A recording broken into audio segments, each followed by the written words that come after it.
በስመ አብ ወወልድ ወመንፈስ ቅዱስ አሐዱ አምላክ አሜን። የክርስቶስ ቤተሰቦች የድንግል ማርያም ያስራት የቃል ኪዳን ልጆች የደሙ ፍሬዎች የቅዱሳን ወዳጆች በወደደን እስከ ሞት ድረስ ባፈቀረን በመድኃኒተ ዓለም በኢየሱስ ክርስቶስ ፍጹም ሰላምታ ሰላም ላችኋለሁ። በያላችሁበት ሰላማችሁ ብዝት ትረፍረፍ ይበልላችሁ። እንግዲህ እንደተለመደው እግዚአብሔር ወዶና ፈቅዶ ዛሬ ላይ አድርሶናልና መንፈሳዊ ጠቃሚ መካሪ አስተማሪ የሆኑ ቪዲዮዎች እንዲደርሷችሁ ቤተሰብ ያልሆናችሁ ቤተሰብ ሆኑ። ዛሬ ፕሮግራማችን እንግዲህ ስለ ሰሞኑን የነበረው ፕሮግራማችን ስለ ጸሎት ነበረ። ጸሎት እንዴት እንጸልይ ሰው ሊመጸልይ እንዳለበት ተከታታይ ቪዲዮዎችን አይተናል። አሁን ደግሞ ጥላታችን አለ የማይተኛ ጡረታ የማይወጣ ክፉ ጥላት አለብን። ያ ጥላት ማን ነው ምንድነው የሚለውን እንመለከታለን። ከጥላቶቻችን መካከል እንግዲህ በስም አይነ ጥላ እየተባለ የሚጠራ በተለምዶ አይነ ጥላ የሚባል እርኩስ መንፈስ አለ። ይህ አይነ ጥላ ስራው ምንድነው? እንዴት ይመጣል? እንዴትስ በህይወታችን ውስጥ ምን ያህል ተጽዕኖ ይፈጥራል የሚለውን አጠር አድርገን እንመለከታለን። ይሄንን ቪዲዮ እንግዲህ ስትመለከቱ የተለያየ ምልክትና የተለያየ ሰውነት እንቅስቃሴ ወይም ደግሞ የመውረር የማዛጋት የማስለቀስ የድብርት የተለያየ አይነት ምልክት ይሰጣችኋል። ምክንያቱም በውስጣችን ሲኖር መንፈሱ ራሱ መንቀሳቀስ ይጀምራል፣ አይፈልግም። ስለሱ ሲነገር ስለ መናፍስቱ ዓለም ስናወራ በውስጣችን ያደረ እርኩስ መንፈስ ይሄንን መስማት ተነቃብኝ የሚል ስሜት ስለሚኖረው አይፈልግምና ይሄ ምልክት ልታዩት ትችላላችሁ። ስለዚህ ቪዲዮውን ደግሞ እናንተ በደንብ ጊዜ ሰጣችሁት እንድትመለከቱት እንድታዩት እንድትሰሙት ለሌላውም ደግሞ ሸር እንድታደርጉት ፈልጋለሁ። ምክንያቱም ሰው ይዳንና ይሄ አይነ ጥላ ማለት አይነ ጥላ የሚለው ቃሉ እንዴት መጣ? ይሄ አይነ ጥላ እንዴት ነው ወደ ሰው ህይወት ሊገባ የሚችለው የሚለውን ስንመለከት እንግዲህ አንደኛ ከዘር የሚመጣ የዛር አይነ ጥላ ሆኖ ከዘር ከእናት ከአባት የሚመጣ አይነ ጥላ ሆኖ አይን ላይ ተቀምጦ የተለያየ የሰውነት ክፍላችን ላይ ተቀምጦ በተለይ አይናችን ላይ ይቀመጣል እና የኛ የሆነውን ሁሉ ምን ያደርጋል ማለት ነው? እኛ የምንጠቀምበትን እኛ የምንገለገልበትን እኛ ትርፍ የምናገኝበትን ሁሉ ከኛ ማራቅና ማፍረስ ማበላሸት ነው። ስለዚህ ይሄ አይነ ጥላ ምንድነው? ገና ከእናት ማይፀን ጀምሮ የሚቆራኝ የቁርኝት መንፈስ ነው። ተቆራኝቶን ነው ገና አጥንት ከደም ሳይሰካ ወይም ደግሞ ሳይዋሃድ ሳይቆራኝ እሱ አስቀድሞ በእናት ማህፀን በአባት አብራክ የነበረ እርኩስ መንፈስ አጋንንት ከኛ ጋር አብሮ በመጸነስ በጽንስ ጀምሮ ነው የሚቆራኘን ማለት ነው። ስለዚህ የ40 ቀን እድላችንንና የ80 ቀን እድላችንን ይመለከታል ማለት ነው። ይሄ ማለት በሴትም ሆነ በወንድም ላይ የሚሆን የሚተላለፍ እርኩስ መንፈስ ነው ማለት ነው። ይሄ አይነ ጥላ እና ምንድነው የሚያደርገው? ከተወለደ በኋላ ልክ በእድሜያችን ልክ ነው ጥፋቱን የሚያጠፋው ማለት ነው። አብሮን ያድጋል፣ አብሮን ይወለዳል፣ አብሮን ያድጋል እና በእድገታችን በእያንዳንዱ እንቅስቃሴያችን ሁሉ ገና ከህፃንነት ጀምሮ ይህ መንፈስ ጥፋቱን እያጠፋ በማናስተውለው ሰዎች በማይረዱት መንገድ እኛ ላይ ሆኖ እኛን የህይወታችንን ጎዳና ያበላሸብን ተስፋ እንድንቆርጥ ያደረገን በሰዎች ዘንድ ተሳቀን እንድንኖር የሚያደርግ መንፈስ ነው ማለት ነው። ይህ አይነ ጥላ ምን ያደርጋል? አሁን ለምሳሌ ህፃን ልጅ ሆኖ የ7 ዓመት የ8 ዓመት የ10 ዓመት ልጅ ሆኖ አልጋ ላይ እንዲሸና ማድረግ ይሄ የመንፈሱ አንዱ ጥፋት ነው ማለት ነው። ልክ እኛ የሚሰማን ወይም የሚታየን በህልማችን በእንቅልፍ ላይ እያለን ውጭ ላይ ወይም ደግሞ መጸዳጃ ቤት እንዳለን አድርጎ ያሳየ ወይም ውጭ ላይ ሆነን እንደምንሸና አድርጎ ነው የሚያሳየን። ነገር ግን እኛ ተኝተን ነው። ስለዚህ ጥፋቱ ከዚህ ይጀምራል ማለት ነው። ለረጅም ጊዜ ለረጅም ዓመት ለአቅመ አዳም ለአቅመ ሔዋን እስከምንደርስ ድረስ ሽንት እንድንሸና ያደርገናል አልጋ ላይ በተኛንበት ቦታ እንድንሸና ያደርገናል ማለት ነው። በዚህም ደግሞ ሰዎች እንዲሰለቹን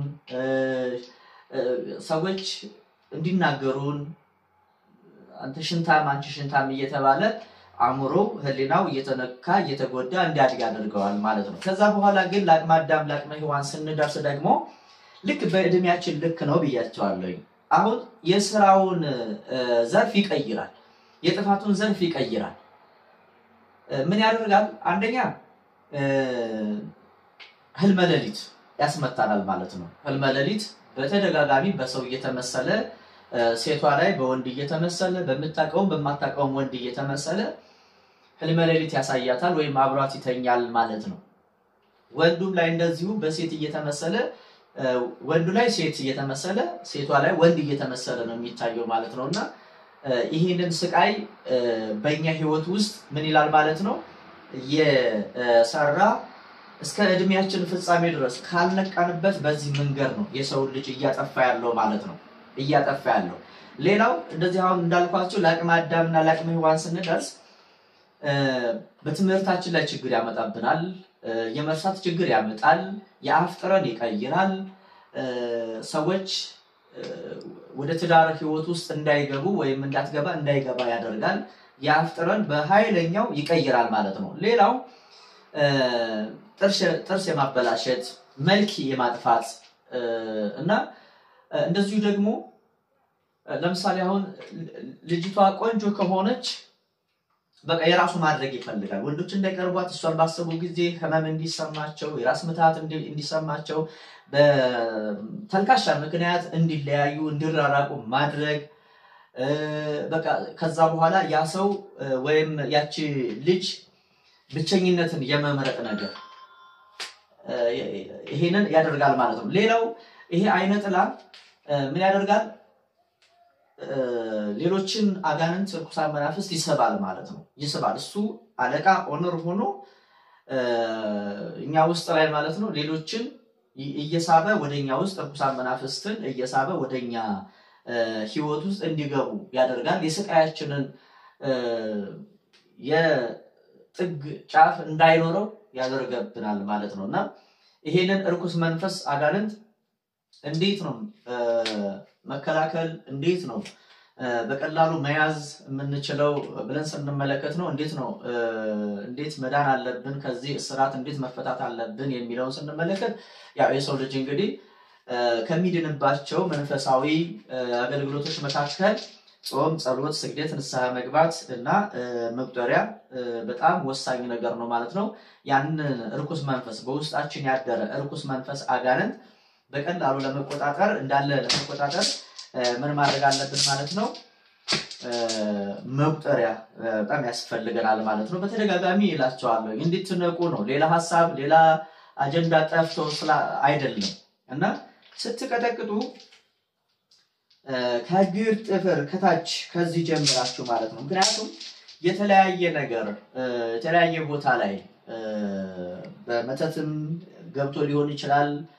በተለያየ እናንተ ስትጠመቁ ወይም ስትጸልዩ በሰውነታችን በደማችን ስር ሁሉ ስለሚሰራጭ ከስር ጀምረን ከውስጥ እግራችን ጀምረን ምክንያቱም ይስባል ብያቸዋለሁ። እግር ላይ ተቀምጦ የአብር አንከር መንፈስ ሊቀመጥ ይችላል። ስለዚህ እሰር ተብትብ ተብሎ የደፍተራ የሸኪ መተት የጥንቆላ መተት ያው ደነገስ እሰር ተብትብ ተብሎ እግር ላይ ሊቀመጥ ርኩስ መንፈስ አለ ይታያቸዋል። ስለዚህ እግራቸው የታሰሩ በጣም ብዙ ሰዎች አሉ። እግራቸውን ሸንቅቆ የያዛቸው በጣም ብዙ ሰዎች አሉ። ጉልበታቸው አብጦባቸው በተለያየ ምንም ሳያውቁት እየወደቁ እየጣላቸው ሁሉ የተሰባብረው እንዲኖሩ የማድረግ በጣም ዘርፈ ብዙ ተንኮል ነው ያለበትና ስለዚህ ውስጥ እግራችንንም እንደዚህ እየቀጠቀጥን በስላሴ ስም እያለን በቅዱሳን ስም እየጠራን መቀጠል መቻል አለብን ማለት ነው። ጭላይ የሚቀመጥ የዝሙት መንፈስ ሊኖር ይችላል። ስለዚህ አካላታችንን መቀጠል መቻል አለብን።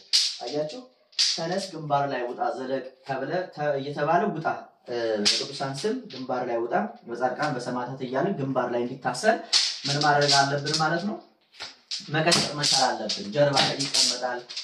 ወገብ ላይ ይቀመጣል ወገባችንን ይሄን ፓርት ምን አድርጎ ይዛል ንቅ አድርጎ ጫምድዶ የሚይዝ ጎንበስ ቀና እንዳንል በመንፈሳዊ በህይወታችን በኑሯችን ወደፊት ስንሄድ እሱ ወደ ኋላ የሚጎትተን እንዳንሰግድ ወገባችንን አድርቆ የሚይዝ ትከሻ ላይ ተቀምጦ ፈረሴ እያለ እሱ ወደሚፈልገው አቅጣጫ የሚሰበን የሚጎትተን ርኩስ መንፈስ ነው ማለት ነው ስለዚህ ይሄ የመናፍስቱ ዓለም አሰራር ወይም ደግሞ ከመናፍስቱ ዓለም አንዱ የሆነው አይነ ጥላ እንዲያዝ በቀላሉ እንዲያዝ ምን ማድረግ አለብን ማለት ነው መቀጥቀጥ መቻል አለብን ሆድ ላይ የገባ ካለ ማህፀን ላይ የመራቢያ ካለ የተቀመጠ ካለ እንደዚሁ እየቀጠቀጥን ማህፀን ላይ ተቀመጥክ መራቢያ ካለ ላይ ብልት ላይ የተቀመጥክ ይያልን እየቀጠቀጥን ምን ማድረግ አለብን ማለት ነው እንዲወጣና ወደ ምን ፈልገው አቅጣጫ ወይም ደግሞ ግንባር ላይ ታስሮ እንዲሰግድ እንዲቀጠቀጥ ማድረግ ይጠበቅብናል ማለት ነው ስለዚህ መላ አካላታችንን በመቁጠሪያ መቀጥቀጥ መቻል አለብን ማለት ነው ይሄ መጽሐፍ ቅዱሳዊ እንደሆነ ከባለፈው ቪዲዮ ተመራችኋል ብዬ ተስፋ አደርጋለሁ ሌላው እንግዲህ ይህ አይነ ጥላ ባዶ ማድረግ ስለሚፈልግ ሌሎች መናፍስትን የሰላቢን ድግምተኛን እየሳበ በውስጣችን ስለሚቀመጥ እጅ ላይ የሚቀመጥ ገንዘባችን እንዳይበረክት እጅ ላይ የሚቀመጥ የሰላቢ መተት አለ ማለት ነው ይህ የሰላቢ መተት እጅ ላይ የተቀመጠ የሰላቢ መተት ይያልን በደንብ መቀጥቀጥ መቻል አለብን ቤተሰቦቼ ተመልከቱ እጃችሁ ዕቃ እንዳይዝ ይሄ የዛር መንፈስ ያለባቸው ሰዎች ዕቃ እንዳይዙ የያዙት ሁሉ ከነሱ እንዲርቅ እንዲወድቅ እንዲጠፋ የሚያደርጉ መናፍስቶች አሉ ማለት ነው ስለዚህ እንደነገርኳችሁ ይሄንን መቀጥቀጥ መቻል አለባችሁ ማለት ነው ገንዘባችንን እንዳይዝ ሌላ ዕቃ ተሰባሪ ዕቃ ይዛችሁ ከእጃችሁ ላይ ነጥቆ እንዲወድቅና እንዲሰበር ያደርጋል ማለት ነው በዛ የተነሳ እየተናደዳችሁ ገንዘባችሁን እንድታወጡ እንድትበሳችሁ የሚያደርግ ስለሆነ ማለት ነው አያችሁ እንደዚህ ያረጋግን መቀጥቀጥና ማሰር መቻል አለብን ማለት ነው በዚህ መቁጠሪያ ሌላው ማጅራት ላይ ተቀምጦ ማጅራታችንን ወደ ኋላ እንይዝ ድርቅ አድርጎ ቀኝ ግራ እንዳናይ የሚያደርግ እንዳንዘዋወር ሪላክስ እንዳይኖረን በራሳችን ጤንነት እንዳይኖረን ጤንነታችንን ደም ስራችንን የሚይዝ በሽታ የሆነ መንፈስ አለ ማጅራት ላይ የሚቀመጥ ማለት ነው ማጅራት ላይ የሚቀመጥ ስለዚህ ማጅራት ላይ የተቀመጥክ ያለ መቀጥቀጥ መቻል አለብን አእምሮአችንን የያዘ ርኩስ መንፈስ አጋንንት የሚያበሳጭ የሚያጨቃጭቅ አእምሮአችንን የሚሰርብ እንድንረሳ የሚያደርግ ብቻ ግን በአጠቃላይ በውስጣችን በህይወታችን ያደረን ርኩስ መንፈስ ይሄ ዛር አይነ ጥላ የተባለ የሚጠራ ርኩስ መንፈስ ምን ማድረግ አለብን ማለት ነው መቀጥቀጥ መቻል አለብን ግንባር ላይ ታሰር ብለን ካሰርን በኋላ አሁን ከመላ አካላታችን ላይ ተነስቷል ግንባር ላይ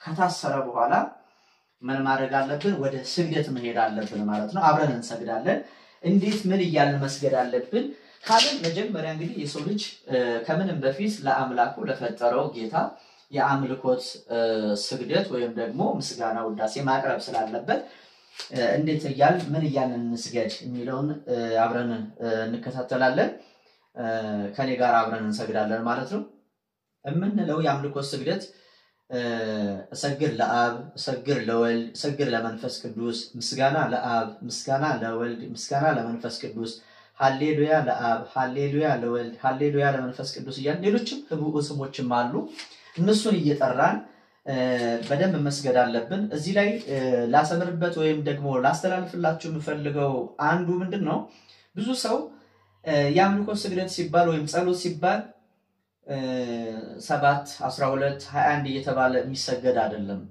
እግዚአብሔር ሳይለካ ሳይቆጥር ሳይሰፍር ጸጋውን ሞገሱን እስከሰጠን ድረስ ለእግዚአብሔር ለክተን ሰፍረን አይደለም ማቅረብ ያለብን እኛ እስከደከመን እስካለን ጊዜ ድረስ ጊዜ ካለን በደንብ እየሰገድን ርኩሳን መናፍስትን ማዳከም አለብን ጸጋችን እንዲበዛ የስግደት ጸጋ የአምልኮት ጸጋ የጸሎት ጸጋችን እንዲበዛልን ሌላም ጸጋ የሚሰጠን ጸጋ ከእግዚአብሔር እንዲበዛልን እኛ ደግሞ አብዝተን መስገድና መጸለይ ስላለብን ሰፍረን ለክተን ለእግዚአብሔር ማቅረብ የለብንም ንፎጎችና ሰነፎች እንዳንሆን እግዚአብሔር የሰጠንን እኛ ደግሞ ቀንሰን ማቅረብ የለብንም ስለዚህ አሁን ወደ ስግደቱ እንሄዳለን ማለት ነው። እሰግድ ለአብ እሰግድ ለወልድ የሚለውን አብረን እንስገድ። የአምልኮ ስግደት እሰግድ ለአብ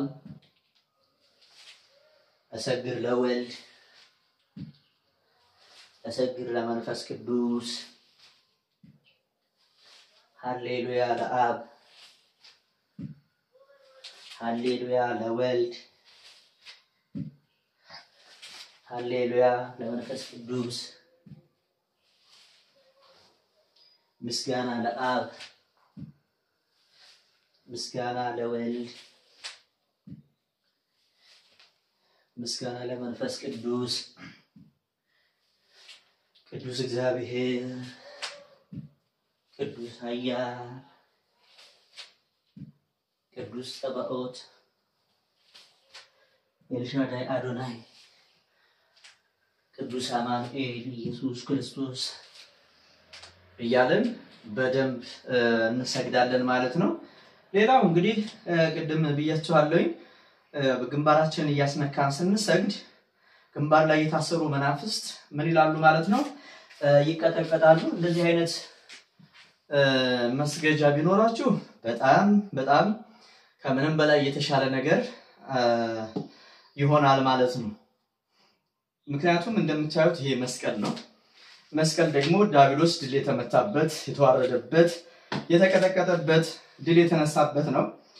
ሌላው ውስጡም ያው የእግዚአብሔር ቃል የቅዱሳን ቃል ኪዳን የተገባላቸው ስለሆነ ውስጡ ቃል ነው፣ የእግዚአብሔር ቃል ነው፣ የቅዱሳን ቃል ነው። ውጭም እግዚአብሔር ኢየሱስ ክርስቶስ መስቀል ነው። ስለዚህ በዚህ ልክ ብናደርግ ይሄ ያላችሁ ሰዎች በደንብ ብትሰግዱ በዚህ የሌላችሁ ደግሞ ከፈለጋችሁ ሌጋ ማግኘት ይችላልላችሁ በአገር ውስጥም ሆነ በውጭ ዓለም ያላችሁ ማለት ነው። በዚህ ብትጠቀሙ በዚህ ብትገለገሉ ጥሩ ነው። ሌላው የወይራ ዘይት ያስፈልጋችኋል። አጠገባችሁ ውሃ በባሊ ወይ በጀሪካን ታስቀምጡና ጸሎት ካደረጋችሁ በኋላ ቤታችሁን ብትረጩት ምግብ ስታበስሉ እዛ ላይ ጠብ ያደረጋችሁ ማለትም የጸሎተ ማዩን ወይም ጸሎት ያደረግነበትን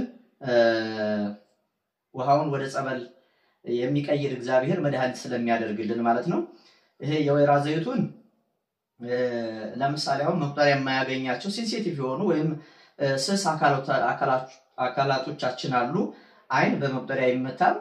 አይናችን ላይ የተቀመጠ ይሄ መንፈስ የቡዳ መንፈስ የዛር መንፈስ አይነ ጥላ አይን ላይ ይቀመጣልና አይናችን ላይ እንጨምራለን። ጆሮአችን ውስጥ ፍንጫችን ውስጥ እንደዚሁም ጾም ባልሆነ ሰዓት እንደዚሁ ወይም ከሰዓት በኋላ ከጸለይ ከምግብ በፊት ሆዳችን የሚያመን ከሆነ ስራይ መተት ካለብን በምግብ በሚበላ በሚጠጣ የገባ ካለ ጸበሉ ላይ ጠብ አድርገን ብንጠጣ ሰውነታችንን ብንቀባባ በጣም የመዳን እድላችን በጣም እየሰፋ ይመጣል። እርኩስ መንፈስ አጋንንት በሙሉ ምን ይሆናል ማለት ነው? እየተጋለጠ እየተቃጠለ ወዳው ከኔና ከናንተ ህይወት ለመውጣት ይቸኩላል ማለት ነው። ሚስጥሩን ያወጣል። በዚህ ልክ ብናደርግ የተሻለና ጥሩ ነው። ሌላው እንግዲህ ላስተላልፍላችሁ የምፈልገው ምንድነው? አምደው ቅዱስ ሚካኤል ላይ የመቋሚያ ጸሎት የመጨረሻ የሚደረገው ሐምሌ 12 ነው። ከዛ በኋላ አይኖርም ማለት ነው። በዛ ቦታ ላይ ጸሎት ማስደረግ የምትፈልጉ ሰዎች ክረምቱን የሰላም እንዲሆንላችሁ አሳውቁኝ። ብዙ ሰው የሚመዘገብ ከሆነ እሄዳለሁኝ። ይሄንን እኔ እዛ ባሆኑ ፕሮግራም የለኝም። እናንተ ግን ተቸግረናል ታመናል ሄደልን የምትሉ ከሆነ ብዙ ሰው ከደወለልኝ ፕሮግራም ይዣለሁ የእናንተ መልእክት ለማድረስ ማለት ነው።